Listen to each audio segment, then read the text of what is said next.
You could just type in however you want to start your workday, and it will populate all the things that you need right there. And you can make changes, you can queue people in, like everyone can see the progress in real time. So it's like controlling your entire campus from one screen. We love our tech companies, but public interest technology and for like I-Corp, that research tells you like, no, what I'm building is actually going to improve these people's lives. That's right. Hi, I'm Anastasia Jackson, CEO and co-founder of WeNite Incorporated, and you're watching BGV's Where Are You Now?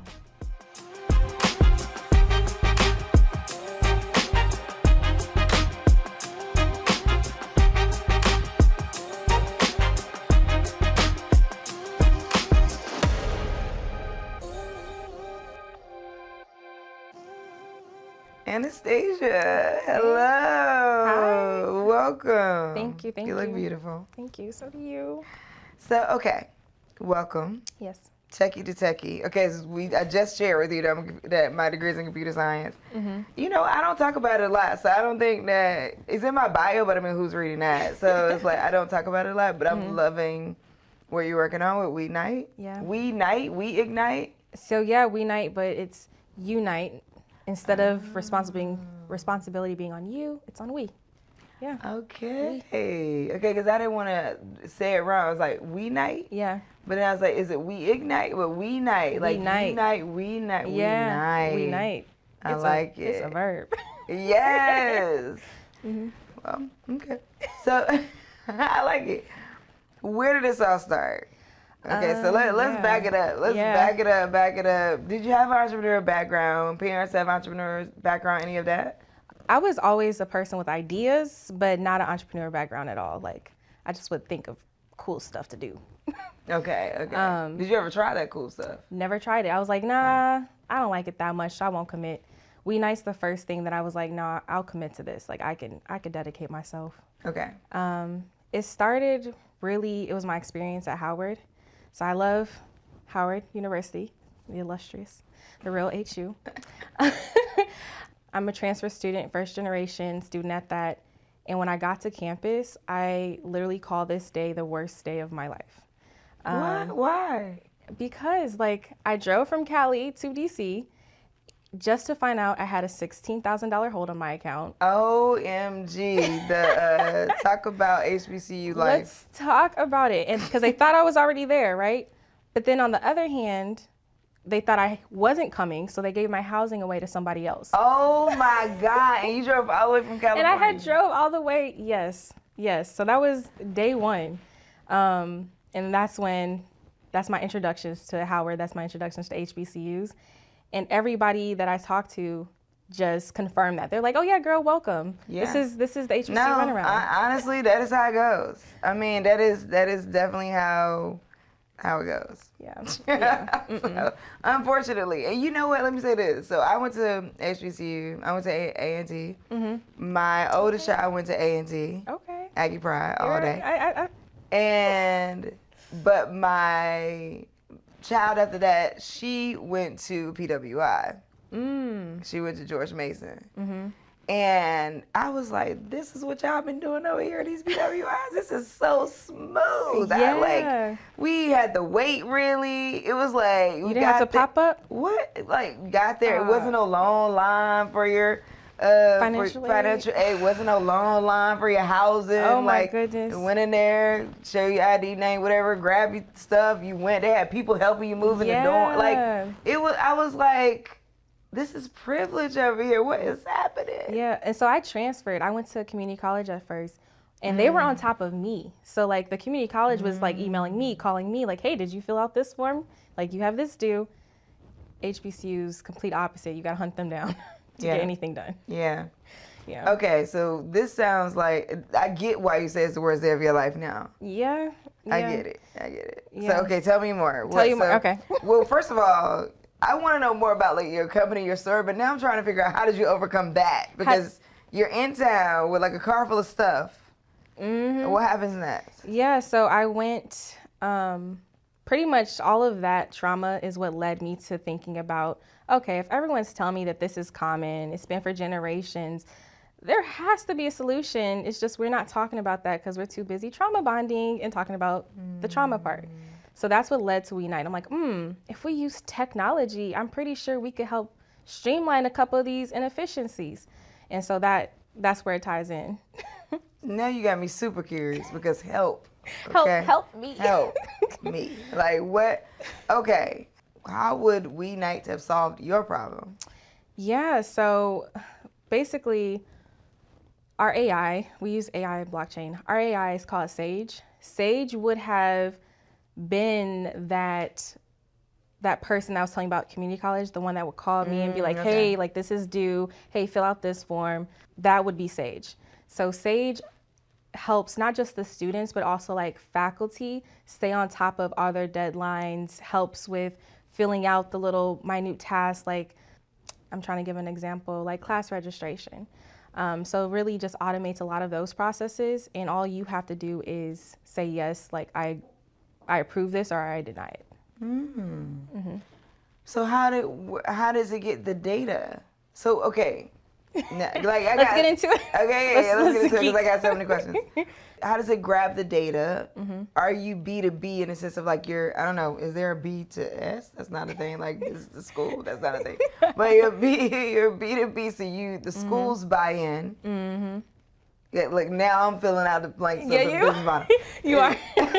So, okay, the schools buy in. Yep. And they pay you a subscription.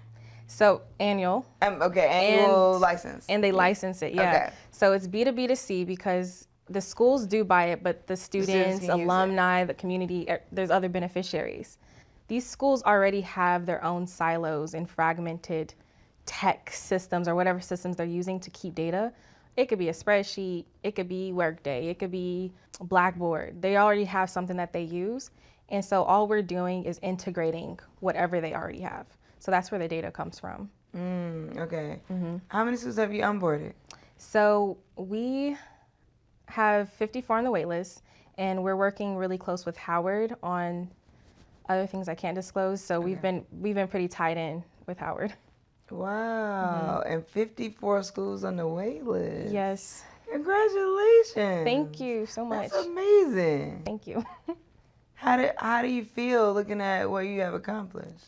I feel like we just are getting started, really. Like, it feels like I finally have made up ground, thinking I was going somewhere far, but really feeling like I'm just now getting to the starting line, if that makes sense, yeah. Yeah. What's the difference between where you were at the end of the Black Girl Ventures cohort and now? Oh my gosh. During Black Girl Ventures, like, I came in there knowing nothing. When you just said B2B, I would have, back then, I would be like, okay, I'll Google that later. Like, I didn't know anything. So Tremaine was my instructor, and like, he poured into all of us.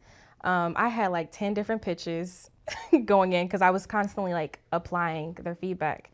So that's where I was when I got out. I was like, okay, I finally got my storytelling down. I finally got, you know, what I thought was the plan. But since then, I've like won Black Ambition Prize, which fine-tuned me even more to realizing like the larger scale of multiple industries, multiple ecosystems, and like how do you speak that language?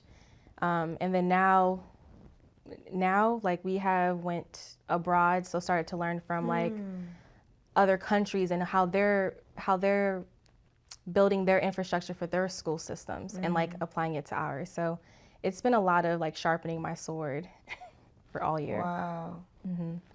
Do you feel more advanced? Like, do you feel like I still have so much to learn? I feel like, yes, I have so much to learn, but I feel like I'm always gonna have so much more to learn. I feel like I definitely am a genius. So I've learned a lot. Thank you. I learned a lot. You better say that. What school did you go to? Howard. Oh, you went to Howard. I thought you said you went to Pattyville. Oh, high school. Yeah, Pattyville. Oh, girl, I didn't know nothing about that. I was thinking to myself, like, I do not think there's an HBCU named Pattyville, but maybe it's something I don't know. Okay. Listen, this is the one that, you know, no one talk about. Right. Ooh, there's a few of those. No tea, no shade. Yeah. So All right. You went to Howard, and your major was sports medicine, and that's what your degree is in. Okay, now, ma'am, I'm trying to figure out how we go from worst day of our life, we need a solution for this, to sports medicine. I know. So I was originally going for nursing. Like, I was sure I was going to be a nurse, a doctor, something in the medical field. But I was solving this problem all throughout my entire school. Like, I never stopped. As soon as I encountered it, I started doing customer discovery. I started to build a business without knowing what a business was. Wow. Yeah, so when I graduated, that's when the question hit, like, okay, what are you going to do? Like, are you going to do this full time, or are you going to go get a job and then still work on it some? So you didn't think, like, junior, sophomore year, let me switch to business? It never crossed my mind. Let me switch to tech. Let me switch to... I know. No. I was like, I need to build a team. That was my... I'm gonna keep the sports marketing thing going, even though I know I'm not gonna do it, but I just need to let me focus on building the team. Yeah. Well, I guess, I don't know, maybe it was a lighter load than trying to be in tech, because trying to be in tech, it's a lot. It could be a lot. I would have had to learn languages. Yeah, and learn coding. those languages really ain't no joke. Yeah, so that's interesting. Okay, so sports marketing degree, and now, but then you're looking at AI. Now AI, right now is like, everywhere. Yes. Has that made it easier for you, or has that made it more challenging? Or do you think now, like, when you pitch, people are like, oh, everybody's doing AI? Are you encountering, what are you up against right now? It's both. It's getting better now. So when AI first became the buzzword, I think, at least for the HBCU community, there was so much fear. So I had to, like, navigate that. I literally just stopped saying anything. Like, you don't need to know the tech. It's just technology that I'm using. You don't need to know what kind. But now the community is starting to become very curious. They're like, maybe we should learn about this AI thing. Like, maybe you should teach us. And so now I'm doing workshops for students, workshops for the faculty, like getting that awareness for them so that they can use it. And ultimately it leads into the business, because it's like, yeah. How big is your team now? So our team is still pretty small. It's like 5 of us. Okay. And then we have like an army behind us, I like to say. So we partner with Amazon and Microsoft, and they help us build too. Oh, good. I mean, to be honest, like, for your stage, it's a perfect size team, considering that plus advisors plus developers plus, So are you? Do you have your MVP? Is it already out there? Are you already in testing? Like, done product, or are you where are you now in the product development? Yeah, so we have had like 5 different MVPs at this point. So now sounds like tech life. Yeah. So now that's what we're working on now. We went through National Science Foundation and I-Corp, where they literally teach you how to use research to build your products, and they pay you for it, like good amounts. So that's where we are now. We're like, okay, let's do another MVP. We're starting to focus on grants now, because that's the hair on fire problem, but applying actual research practices to build. Yeah. That's pretty significant experience. You must be a master navigator. Because people don't often find the door to the NSF. I listened. So many people kept saying it. I heard it at least from like 5 different people. And so when people tell me their advice or tell me their experiences, I often try to learn from them. And so that's what led me to it. I'm like, I keep hearing about I-Corp. And eventually it's like somebody was like, oh, I'm the director for it. I'm like, hi. And it's a dope program. So a program that I work with at George Mason, which is really interesting, is what they do is they take the research staff and try to commercialize what they come up with. Yes. Yeah. Which is so funny, because I mean, like, you wouldn't have known that I do that, but so I do. Yeah. So I'll do like pitch coaching for them. Wow. We'll review their decks and things like that. And a lot of times, what the problem is that they can't see themselves as anything other than researchers. So the whole time we're trying to get them to see themselves as business people. Yeah. And to get them to see the research as business. Yeah. What they're trying to, and it's some of the dopest stuff. I bet. Oh my gosh. Like, some of the stuff that I've seen them working on, I'm like, oh my God, this is like wild. Like, if you could do this, like, if this thing happened, I mean, everything from defense to agriculture, to like, you know, somebody in the recent cohort that I just did work with, they had like an elder care platform that they were building out. And I'm like, this is amazing. Yeah. That's why I said, I know exactly where you're talking about. So that's where I'm at now, yeah. Yeah, I love that. Yeah. Because I don't, well, one, none of them are, maybe one of them have been black, you know, so it's kind of like, that part. You know, it's cool. I mean, they're very diverse, but none of them are black. Yeah. And a lot of them are men. Yeah. Yeah, a lot of them are men. And I don't know if it's just the nature of the tech, right? It's just the nature of the tech they're working on. That may be it. I don't know. I mean, that's not even, that even feels icky to say. I take that back. Okay. You know what I mean? Like, because why, is it the nature of the tech? Meaning, like, is it just that women haven't seen it yet?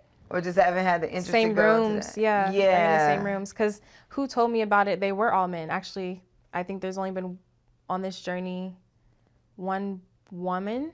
Yeah. So. Yeah. Yeah.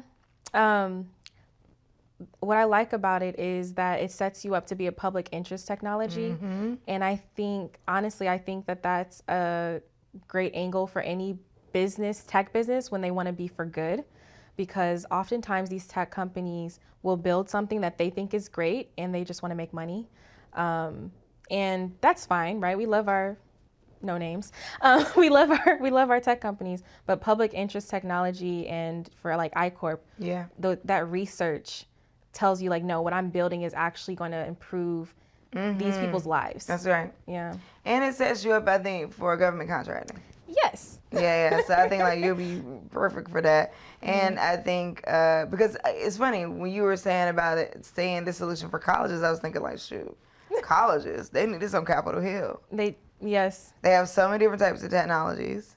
They don't even know which ones they're using. So they start making up their own stuff. Yep. Oh my God. Yep. Congress is so like not even close to being tech savvy.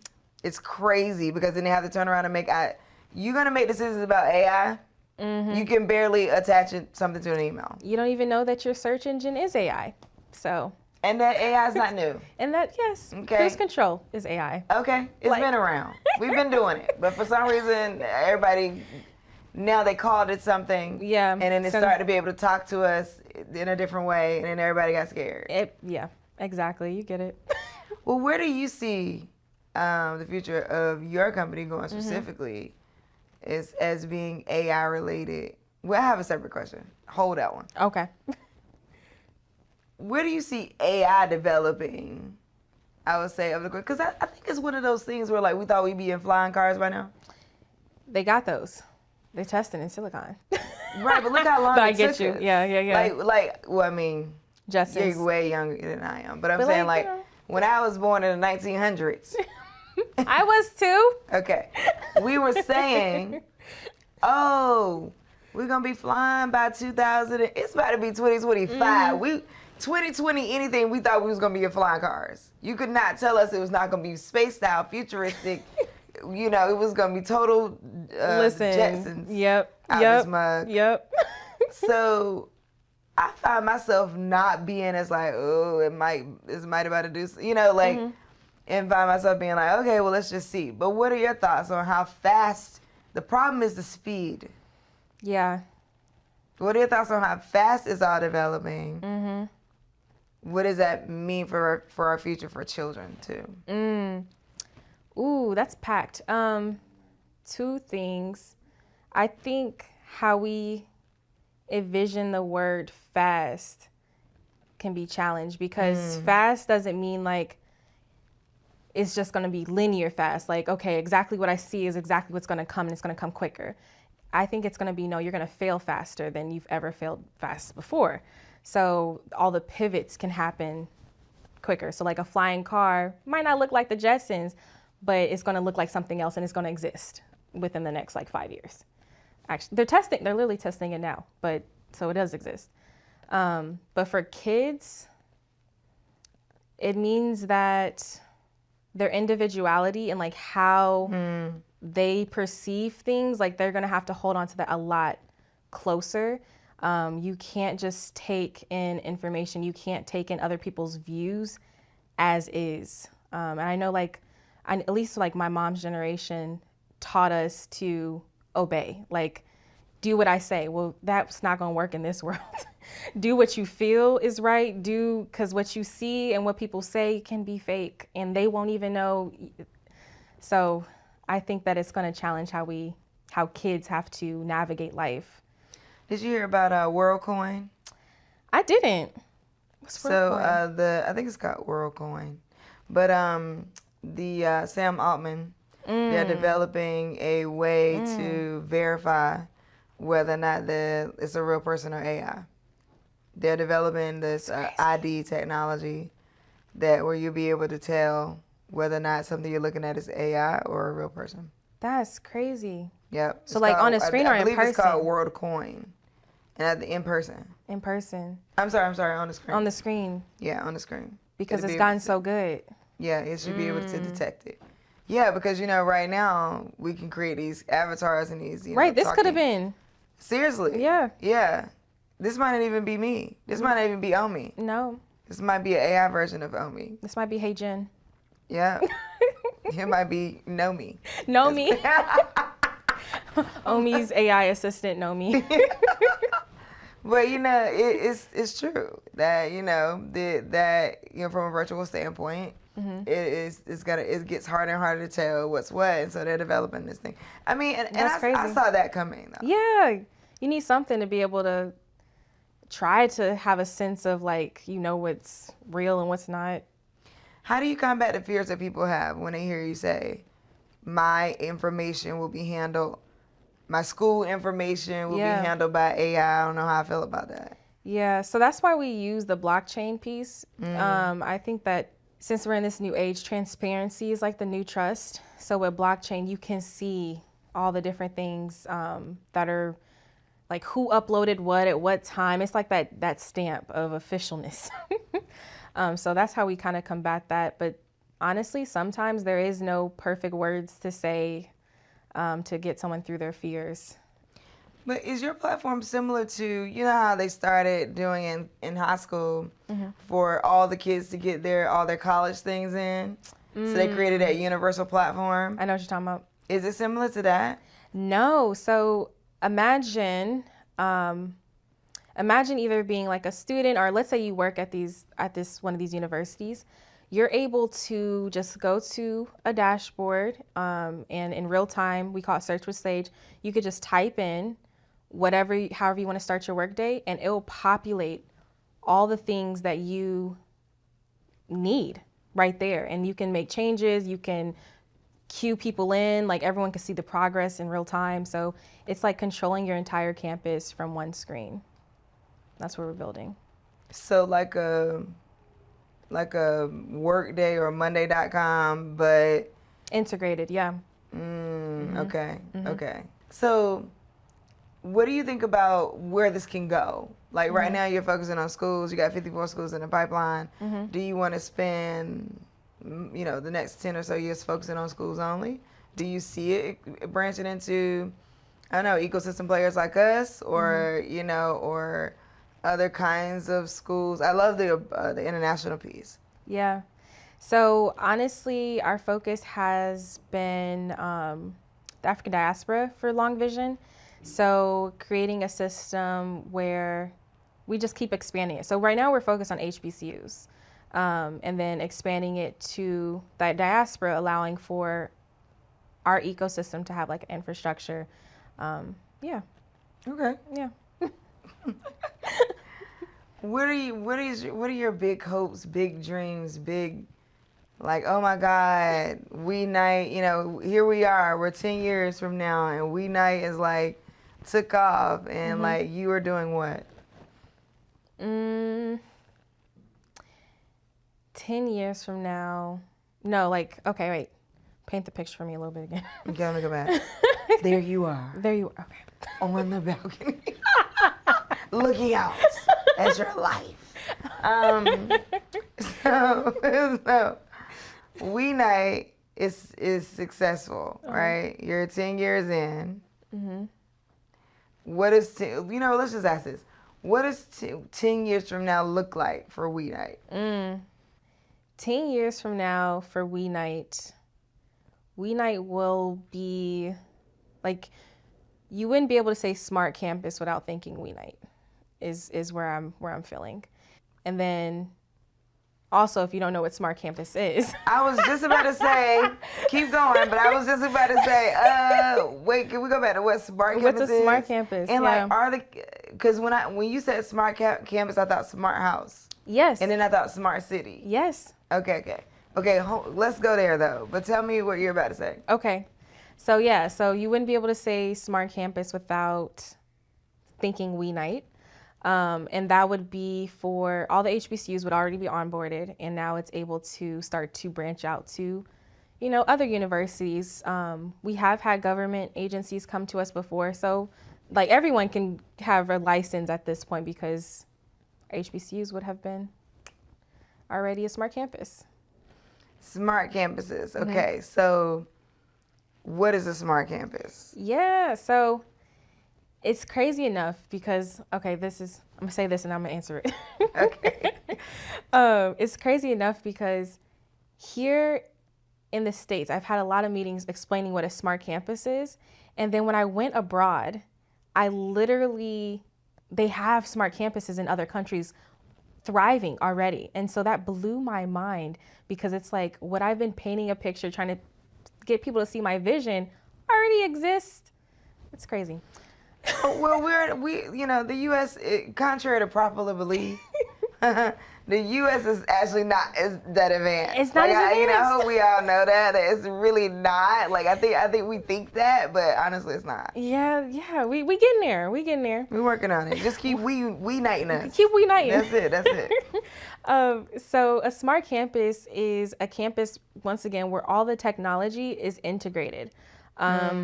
Let's look at campus security. So that same vision where I was talking about the dashboard, imagine them being able to see on one screen, campus security, this is, when somebody is coming onto their campus and it like automatically flags them like, hey, someone's coming on this side. And then they can just dispatch somebody very quickly. So imagine that for all roles. Like every time one small little thing happens, they're immediately notified and they just handle it immediately with just pushing a button like, oh, go here, do this. So smart campus is having that much control. Just interconnectivity on it. Yeah. And also like ecosystem. robots that deliver food. They got that. Yep. Howard has those. You don't got to be that smart to have those. You ain't got to be that smart. Okay. But it's just another system that isn't integrated, right? So another fragmented part of their technology. Talk to me about like international. Where have you seen, like, what country specifically where you're like, wow, or campus? Yeah, so it's oh my gosh. I don't know if I want to say that. Okay. But no, so we went to, it's called JITEX Global. Okay. It was in Dubai. This was just last month, so maybe a few weeks ago. And there's a company in China called Huawei, where they already build smart campuses. And I just stumbled into them just giving their white paper of what they've experienced. So that's what blew my mind, was hearing my vision as their data report. Yeah. And they have smart campuses already in like Saudi Arabia. I think there was some in Dubai. There's some in like Iran. So like they already have it, but it's just not in the US. They're banned from the US. So smart campuses are? That company. So they will never integrate with this market. But yeah. Okay, well that's a competitive advantage. For me, right. That's why you can't say smart campus without WeNite. Right. So now when somebody says, so what if China comes in? So if any investor says that, you're like, no, not going to happen, they're banned. Yep. You can't even. I already verified that. Can't even talk to them without getting in trouble, okay? That's right. So, heard where you are, heard where you're going. I'm curious, just like on a personal level, how do you feel? Like, are you seeing and feeling your accomplishments? Are you just like keeping it moving? Do you celebrate? Do you have moments where you are celebrating? Yeah, so I am in a place right now where it's wild, because I don't know if too many people talk about this, But like when you start receiving your blessings and your opportunities and they just start like snowball, like avalanching into your life, it can make you like you gotta go harvest. So like you're on the go and you're getting moved here. Like I just said, I was in Dubai a couple weeks and then I was in LA, then I was here. And it's like, I'm at a point now where it's like, okay, I want this to continue and I don't want to sabotage myself. So let me find as many moments as possible to rest while I'm doing the moving and see if that works. We'll see. Because like, I want this to be more of a marathon. I want to be able to continue to have the blessings without burning myself out. Yeah. I think that's right. Because what happens is you also get kind of numb to it. Yeah, and I don't want that either. Yeah, no, I went through that. And then and then people say to you like, "Oh my God, you got that thing." And I'm like, "Yeah, okay, next thing." Yeah, there's more things. One of the Nike commercials, one of the recent, like, it was Winning Isn't For Everyone campaign. Mm-hmm. And LeBron is one with LeBron where he says, "You're not a winner until you win again." And I love it. Right? And so it's like, and I'm like, that explains entrepreneurship in a nutshell. Like, you win something, but you're not a winner until you win again. So it's like, okay, won that, yay. And people are like, oh my God, you won that thing. Did you see that thing you did? And I'm like, it was great. Yeah, okay, we need to get, because we still going. More dollars. Like, so I feel you on that. And I wish that for you, right? Because that's not something that anybody gave me early on. Like, I wish you much rest on this journey and peace in those moments. Yeah. To find like a days in between your success to just chill. Ooh, days? Hold on, I was thinking like 30 minutes. Man, we need days. Days? Okay. You out here talking about the U.S. got dumb campuses and you about to make them smart. Yeah. Yeah. So you gotta get some rest. Okay. Okay, because it's gonna take us some time. You know, we're a little slow to adapting things. Well, I'm so glad you could join me. Okay, final question. Okay. I think you might have just answered it though. Okay. I'll still ask it anyway. So when we think about, you can answer this any way you want to. All right. It could be personal, it could be professional. Okay. Just whatever resonates with you when you hear the question. Mm-hmm. Where are you now? Oh yeah, that's it. So last time I kind of did personal. So well, I kind of answered that too. Hold on. Just where are you now? Where am I now? One of my mentors, well, I don't know if I call more inspiration, Felicia Hatcher. She has this thing that she was talking about being in your winning season or preparing for your winning season. And so based off of what she said, like, I feel like me and my team are right there. Like, we're really preparing to be able to handle all of the investments, on top of all of the partnerships, on top of all of the schools being onboarded. Like, we're preparing for that part of the race. Yeah. I love that. Yeah. Be prepared for your own success. Yeah. Thank you so much for joining me, Anastasia. Thanks for having me. This is such a good conversation. It was. I appreciate you. Yeah, you're dope. Oh, thank you. You're welcome.